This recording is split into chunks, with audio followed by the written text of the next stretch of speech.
So what's going on here? You're supposed to be doing the test, not me.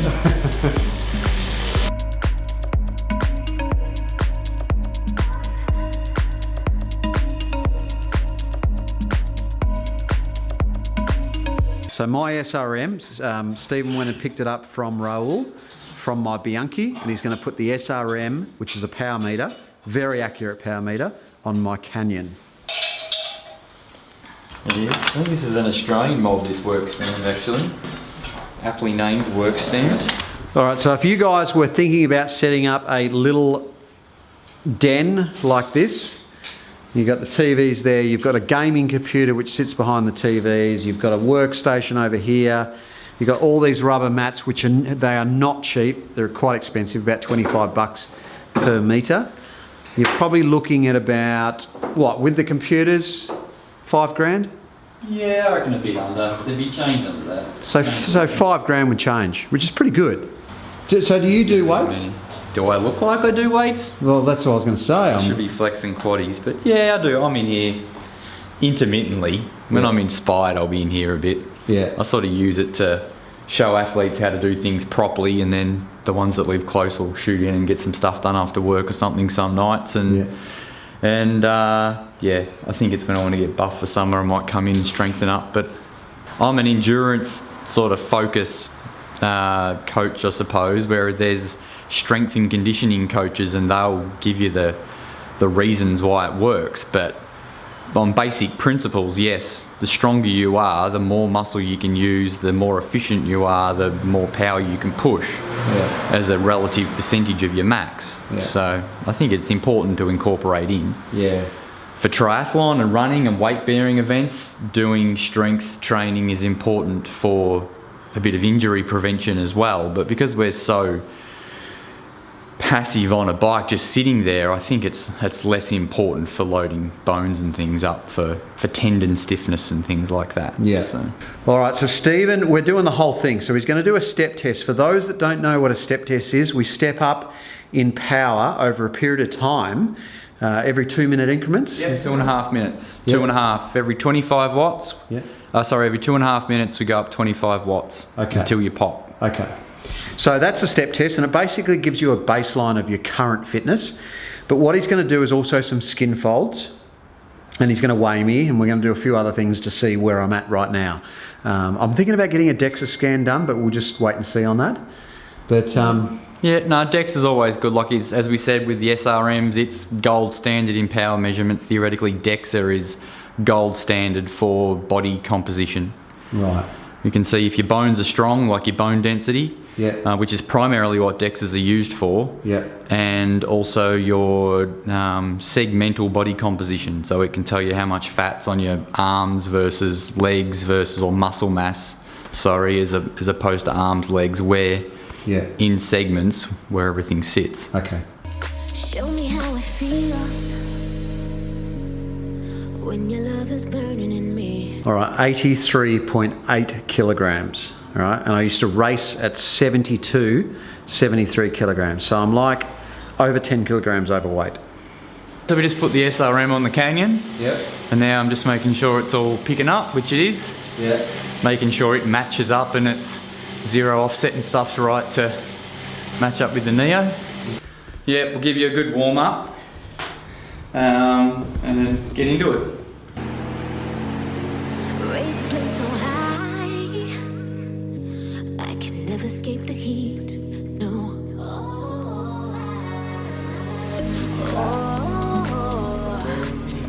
Can you burn for me, baby?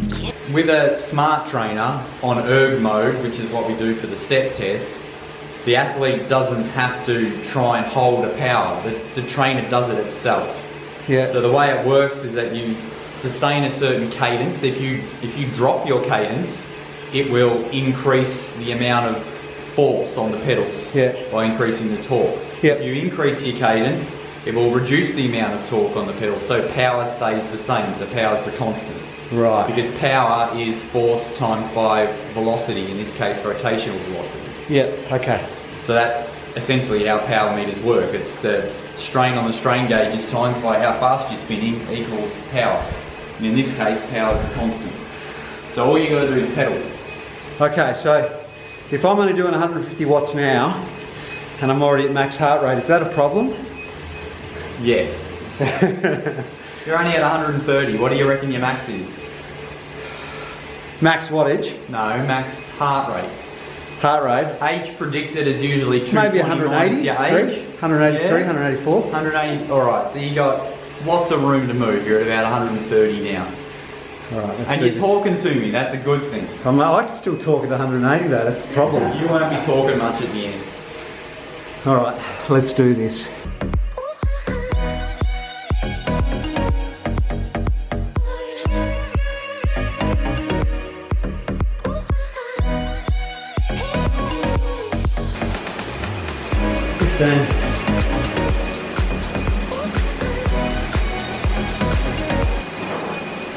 How hard's this one? Extremely hard. Good job.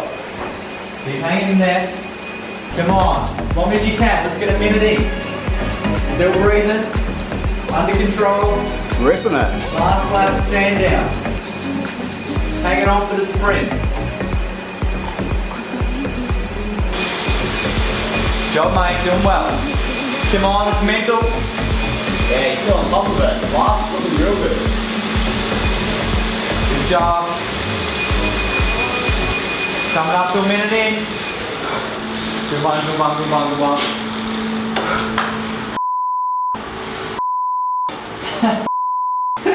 Holy sh**.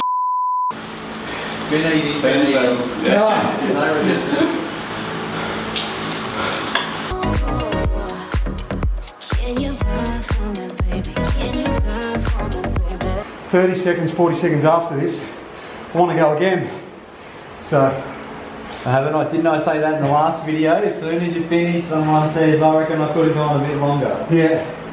Yeah, like you didn't start moving on your bike, like you just looked like you were in the zone, like yeah. Like, Usually when someone's pretty good. moving cadence drops and moving around, you're rock solid. sprinter, just lactated up, game I over. think it is. It's all this one-handed camera holding on the bikes, but this core, mate, it's like... All right, I feel better now. After 10 minutes after the thing, I feel slightly less fatigued and like I'm not gonna pass out. We're doing skin folds now. All right. This is gonna be horrendous. I don't even want you to see this. Can you burn for me, baby? All right, so we're doing skin folds and all the other stuff. Yep. So that's the... So a little spreadsheet just to pop some numbers in. And we do, the best way to do, to monitor body comp or skin folds is a sum of what we call a sum of 7 skin folds. So in millimeters, Yeah. our 7 marked up sites, what that adds up to. Okay. Once you can put those numbers into a predictive equation to try and get percent body fat, Yeah. but the predictive equation is more often than not that accurate. Right. So you can get an estimate of it. It quite often matches up with the scales and things like that, the bioimpedance scales. Yeah. But I tend to just go with, okay, your sum of 7 skin folds is, and it's a certain number, and we watch that come down. Right. Yeah, that's how we do it. Okay. But it's a very pedantic process where we mark it up exactly the same spot every time. It's like a 2 or 3 day course, nearly an ISAC course. Yep. Where you learn to do anthropometry, which is the skin folds and body comp stuff. Yep. I done it years ago, and it's been a useful skill. Okay. So we'll run through, we'll mark you up. Well, let's do it. Can you burn for me,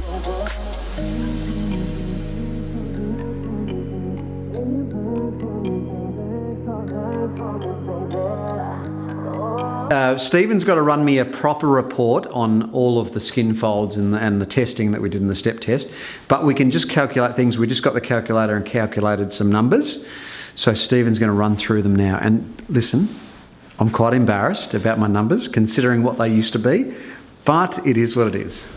So the test went really well. So the Maven fatigued because he was hurting cardiovascular wise. He reached his max heart rate, he kept his cadence up at like nearly 100 the whole time. That's a good thing. A bad thing is when your cadence drops and drops and drops and you're doing 60 RPM and you're just grinding it out. That's a bad end to a test.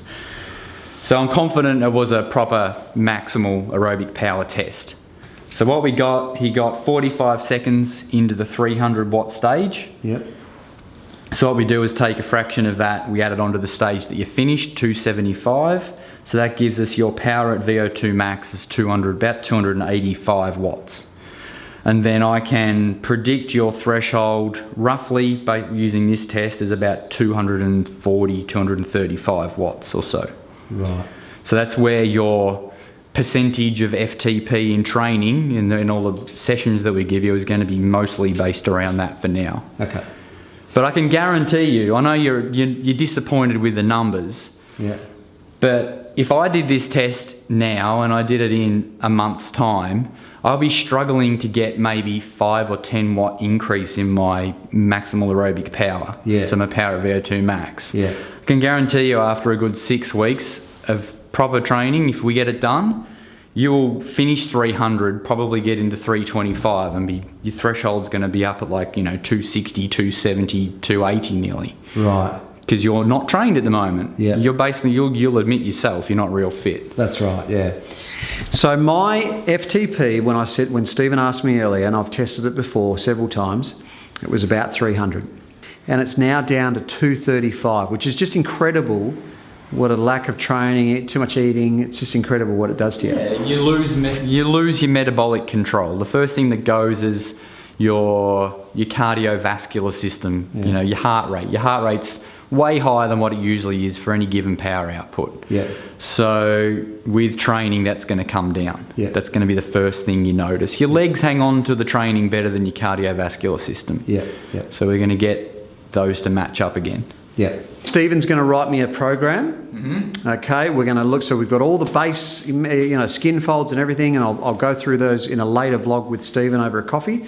But he's going to write a program. I'm going to take you guys on that journey, show you what we're doing. We'll track my progress, and you can come along for the journey. It'll be sick. Okay. So now it's time for me to figure out your social calendar. Yeah. So we can get you a program in that is doable around life and work and everything else. Yeah. So do you want to do that over coffee over the next? Yeah, we can do it over the phone. It's pretty simple. Like Yeah. at the moment, it's going to be lots of riding in below threshold. Like you don't need to be going out doing sprints and all sorts of stuff. Yeah. It's just going to be getting used to having that heart rate up at a level where it's still controlled and you feel like it's sustainable, and then just holding it there. Okay. Which is, zone 2, zone 3, just under threshold for some efforts. Yeah. And the next thing you'll be like, yeah, this is easy now. Like 250, I've been sitting there all day. And it'll go up and up and up. Okay, so no efforts and stuff like that. Well, yeah, there'll be efforts, but it's not put yourself in the box efforts where you're feeling like you were at the end of the step test. Yeah. This is all building some base. Yep. Building some base under threshold. Yep.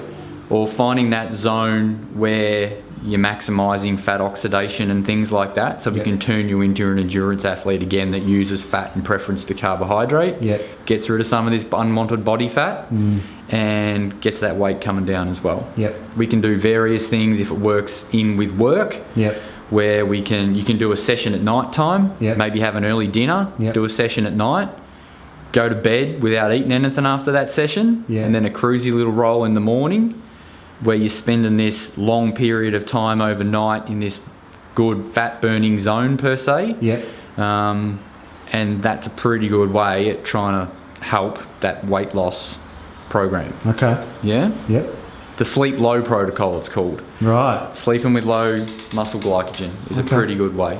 It's essentially like we call it nutritional periodization, where you move your diet around when you exercise to ensure that you're in like a low glycogen state, and you sort of essentially fast overnight when you can't be getting up and hungry at the fridge and stuff. So you're doing the hard work while you're asleep. Right. Works pretty well. Okay. So we'll see how we go. Awesome. Thanks, bro. Appreciate Journey to fitness starts. The journey has begun. All right, mate. Thanks again. I'll see you Let's next catch time. up. On the phone. On the phone. We'll just talk on the phone. We'll go for a roll and see if you can keep up. All right. He's a time trial demon, this bloke. All right. Thanks, mate. I'll see you later. See you, everyone. Have a good weekend. See you, mate. Oh, can you burn for me, baby? Can you burn for me, baby? Oh. SRMs are very, very reliable power meters, aren't they? Yeah, look, they've been known as the gold standard for a long time. I think over the last maybe 2 years, there's a lot of other power meters on the market that are, I'm puffing now. I was going to say. No warm up. There's a lot of other power meters on the market that are nearly just as reliable. Yeah. And in ways better now because they've got user replaceable batteries and things like that. Yeah. So you don't have to send it off to SRM to get it, you know, just get a battery put in it. So. That's right, yeah. But there are some shockers as well. Yeah.